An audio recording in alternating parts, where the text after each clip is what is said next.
The text message came at 6:47 in the morning. I know the exact time because I had been awake since 5, sitting at the kitchen table with my coffee going cold in front of me, watching the birds at the feeder my husband built 17 years ago out of scrap wood from the garage.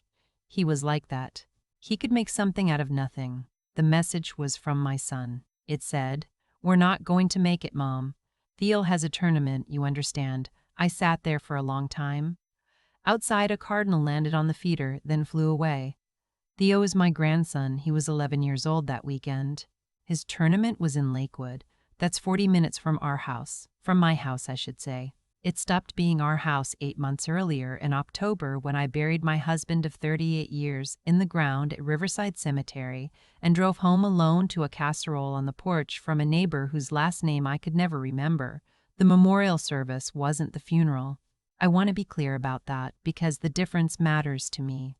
The funeral was in October, right after Gordon passed. Everyone came to that. My son stood beside me in a dark suit that was slightly too short in the sleeves. My daughter flew in from Phoenix, red-eyed and quiet, and held my hand through the whole service. Gordon's colleagues from the engineering firm filled 2 rows. His old fishing buddy from up in Wisconsin drove 8 hours to be there. The memorial, the one I'm talking about now, was different. That was in April. 6 months later. Gordon had always loved April. He said it was the only month that kept its promises. I'd planned it as something smaller, more personal.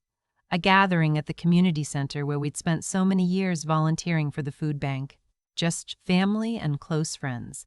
A chance to share stories, to remember him as the man he actually was, not just the man in the coffin.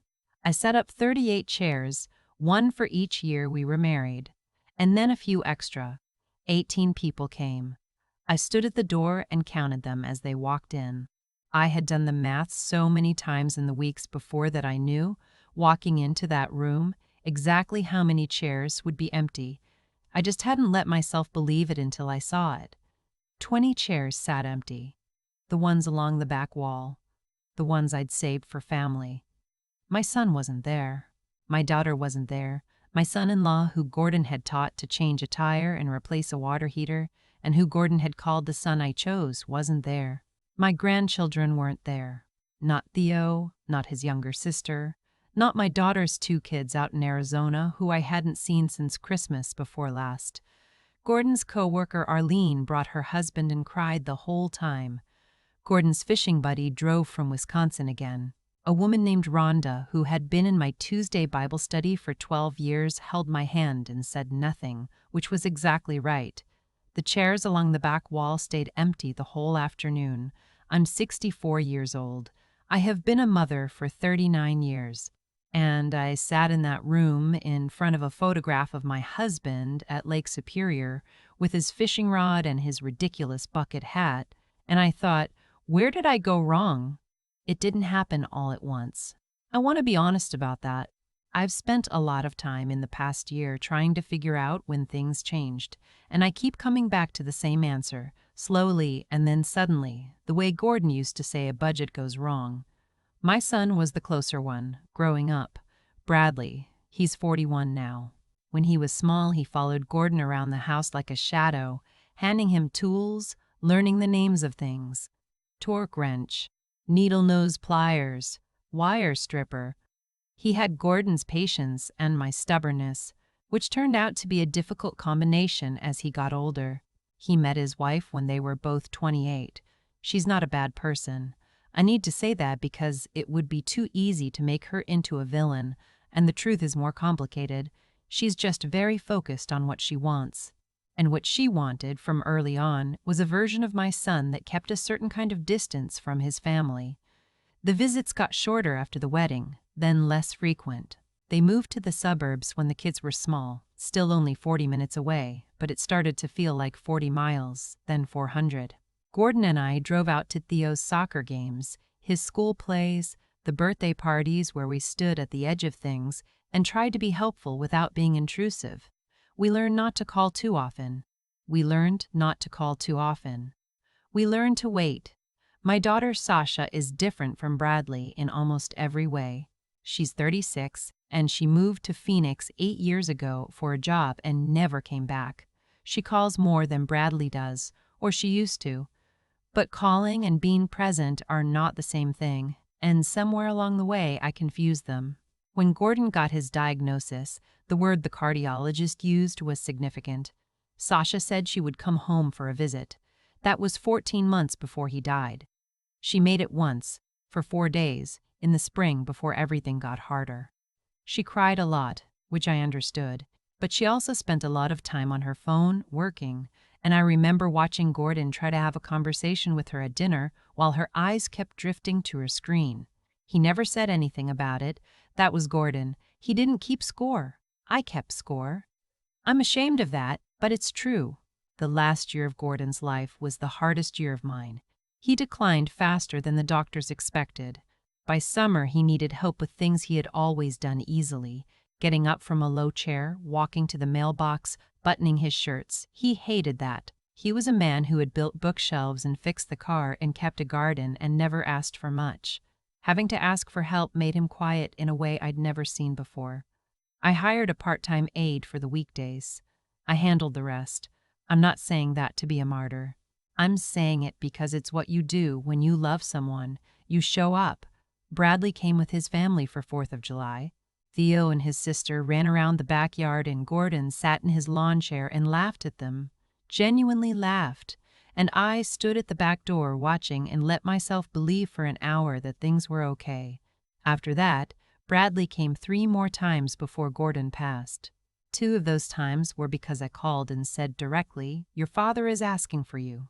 Sasha called every Sunday. I have to give her that. But she didn't come back. She said the flights were expensive. She said she couldn't take more time off work. I understood, or I tried to. Gordon understood, or he said he did. He died on a Tuesday in early October, at home in our bedroom, which is what he wanted. I was holding his hand. No one else was there. I called Bradley first. He drove over that night with his wife and kids. He held it together for the kids' sake, I think, and then went into the backyard and stood out there alone for a long time. I watched him from the window, and I thought, he's going to carry this differently than I expected. I called Sasha next. She was already at the airport the next morning. The funeral was the way funerals are supposed to be. People came. People said kind things. Gordon had been loved, genuinely, by more people than I realized. People from the engineering firm, from the church, from the neighborhood, people he'd quietly helped with things over the years without ever mentioning it to me. That was Gordon, too. He didn't need anyone to know.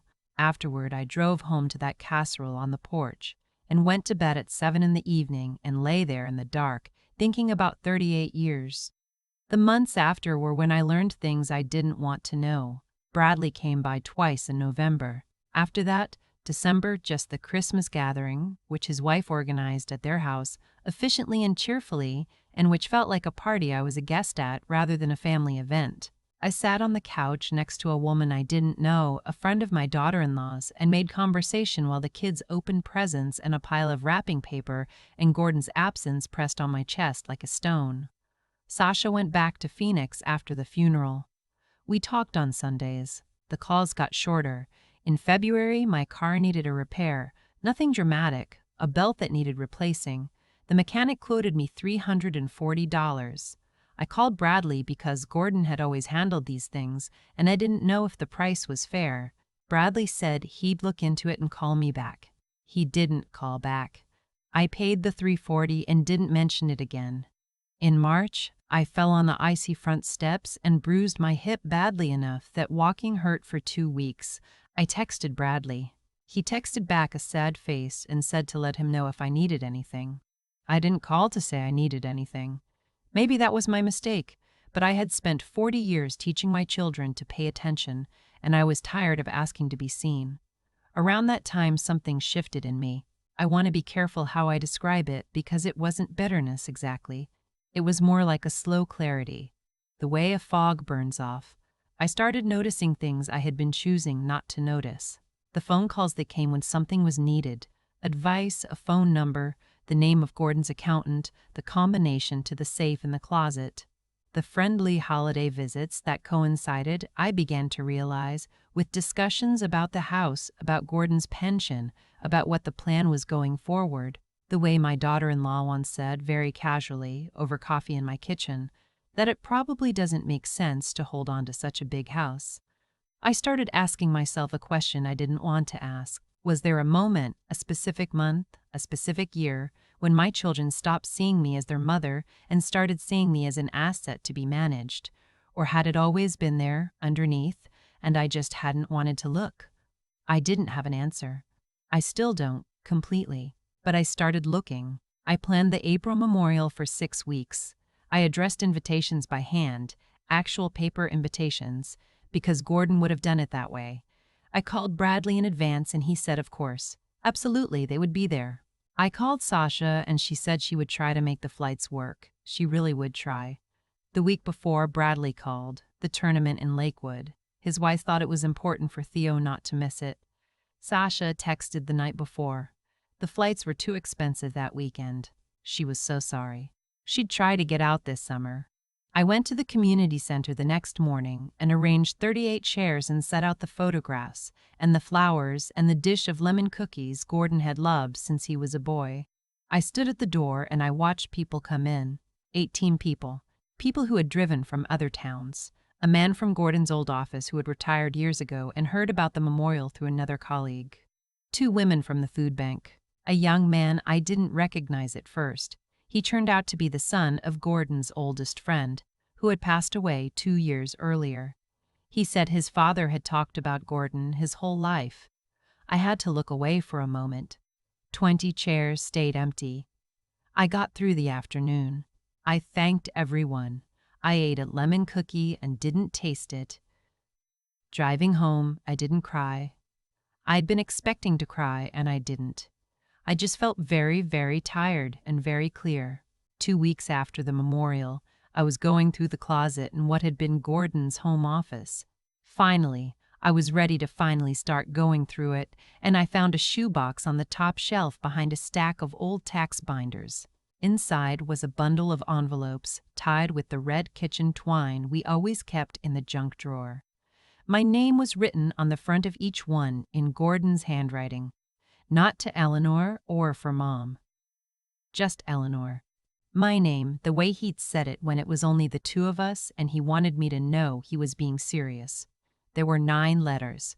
Each one was dated. The first was from 4 years ago. The last was from 3 weeks before he died. I sat down on the floor of his office and I read them. I'm not going to share everything he wrote because some of it belongs only to me. But I will say this. Gordon had seen things I thought I'd hidden from him. He had watched, quietly, patiently, the way Gordon watched everything, and he had written it down. He wrote about the 4th of July visit, about how Bradley had barely spoken to him, how he'd watched his own son spend most of the afternoon on the back deck looking at his phone. He wrote about Sasha's visit in the spring, the distracted dinners, the way her eyes went to her screen.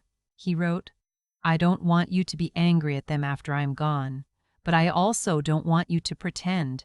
You've always been the one who pretended. I need you to stop. He wrote, the house is yours. The account is yours. The account is yours. I've talked to Robert at the firm and it's all written down properly. I need you to know that I did that on purpose. Robert is Gordon's attorney. I hadn't known he'd had that conversation. I called Robert the following Monday. Gordon had indeed spoken with him, at length, 14 months before he passed, while I was scheduling doctor's appointments and learning how to give injections and pretending everything was fine. He had taken care of me, quietly, without telling me, because that was Gordon. I sat with that for a long time. Bradley called in May. He called on a Sunday afternoon, which wasn't his usual pattern. He asked how I was doing, and we talked for a few minutes about ordinary things, and then he said he'd been thinking about the house, that the market was good right now, that it might be worth considering whether it made more sense to liquidate and simplify. His words. I asked him what he meant. He said the house was a lot to maintain for one person. He said there were nice communities, he used the word communities, where women my age were very happy. He said Sasha agreed. I asked him if Sasha had been part of this conversation. He said they talked about it, yes. I sat there at my kitchen table, looking out at the bird feeder Gordon built, and I thought about the 9 letters in the shoebox. I thought about the empty chairs. I thought about the text message at 6:47 in the morning, and the sad face he'd sent when I fell on the ice. I told him I wasn't selling the house. He pushed back, gently, reasonably. He said he was only thinking about what was best for me. He sounded like he believed it. I told him I had spoken with Robert. I told him Gordon and I had made arrangements that I was comfortable with, and that those arrangements were final. I told him the house was mine, and it would stay mine for as long as I wanted to live in it. He went quiet. We ended the call politely. We are still polite with each other, but something had been said that we both understood, and it sat between us clearly. Sasha called 3 days later. Her version of the conversation was softer, more careful. She said she worried about me being alone. She said she felt guilty about not being closer. She cried a little, and I believed the tears were real. And I also knew that the call had been coordinated. I told her the same thing I'd told Bradley. That was 7 months ago. I still live in the house. I've repainted the front door. A dark green that Gordon would have liked, I think. I started volunteering at the food bank again, Tuesdays and Thursdays, and I've gotten to know the other volunteers in a way I never had time for when Gordon was sick. The woman named Rhonda from my Bible study comes over for coffee on Friday mornings. She knew Gordon for almost as long as I did. We talk about him sometimes, and sometimes we talk about other things, and sometimes we just sit there together and that's enough. Bradley and I speak every few weeks. The conversations are civil and a little careful, the way conversations are when something has been clarified that neither person fully wanted to clarify. Theo sent me a card on my birthday, his own idea, according to Bradley, which I chose to believe. I stuck it on the refrigerator. Sasha called last month and said she was thinking about coming to visit in the fall. She didn't mention the house. I told her she was welcome. And I meant it. I did mean it. But welcome is different from expected, and I've learned to be careful with the difference. The shoebox is on the nightstand now, next to the lamp. I've read the letters many times. Some mornings I read just the last one, the one from 3 weeks before he died, where he wrote about the cardinal at the feeder and said he hoped I'd keep filling it because it was one of his favorite sounds, that tap of small feet on the wood he made from nothing. I still fill the feeder. The cardinal still comes. I don't know what kind of mother I was. I've asked myself that more in this past year than in all the years before it combined. I don't think I was perfect. I know I wasn't, but I loved my children the way Gordon loved everything. Steadily, without keeping score, without making them feel they owed me something. That was supposed to be enough. Maybe it was never about what I did or didn't do. Maybe some children, somewhere along the way, start seeing their parents differently. Maybe it happens slowly, and then suddenly, and no one notices until someone is sitting in a room with 20 empty chairs. I'm not angry. I want to say that clearly because I know how it sounds and I know what you might be thinking. I'm not the bitter widow in a dark house waiting for someone to call. I wake up in the morning, and I make my coffee, and I watch the birds, and most days I feel something I can only describe as quiet. Not empty, not resigned, just quiet. Gordon's last letter ended with something I've been thinking about since the day I read it. He wrote, "You were always the one I wanted to come home to. Don't let them make you feel small. You are not small." I read that on the floor of his office, and I thought, 38 years and he still knew exactly what to say. He always did.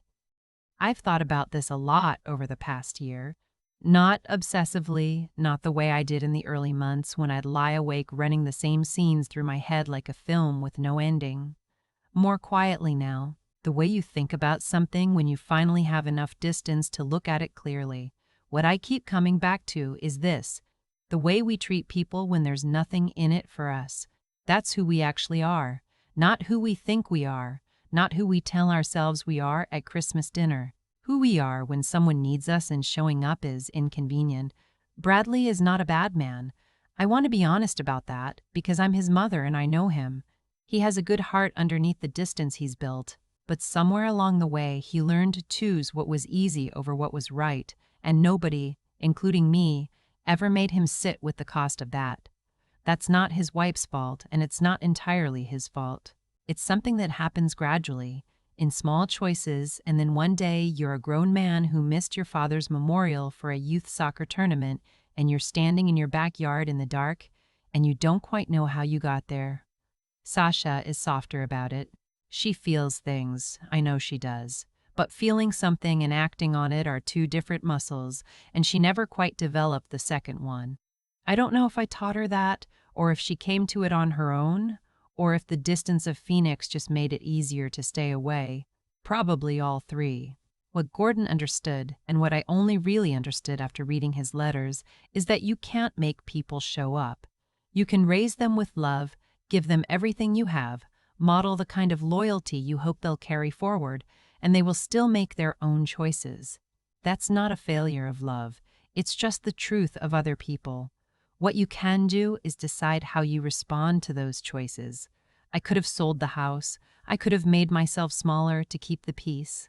I could have pretended the 20 empty chairs didn't mean what they meant and gone back to the way things were, waiting by the phone, counting visits, making it easy for everyone except myself. I didn't. Not because I'm strong in some dramatic way, but because Gordon asked me not to. He wrote it down in a letter, 3 weeks before he died. Stop pretending. And I owed him that much. I owed myself that much. The hardest thing about getting older is that you finally run out of excuses not to see clearly. The children you raised are adults now. The dynamic you accepted for years is the dynamic you chose. And when you decide to choose differently, there will be discomfort. In you, in them, in every polite phone call where something unsaid sits between you like furniture. But there is also, on the other side of that discomfort, something I didn't expect. A kind of self-respect so quiet it almost doesn't have a name. The feeling of a person who knows what she will and will not accept and has stopped apologizing for knowing. Rhonda comes over on Friday mornings. The cardinal comes to the feeder. The letters are on the nightstand. I'm 64 years old and I'm still learning what it means to live honestly. Gordon knew. He was always the one who knew.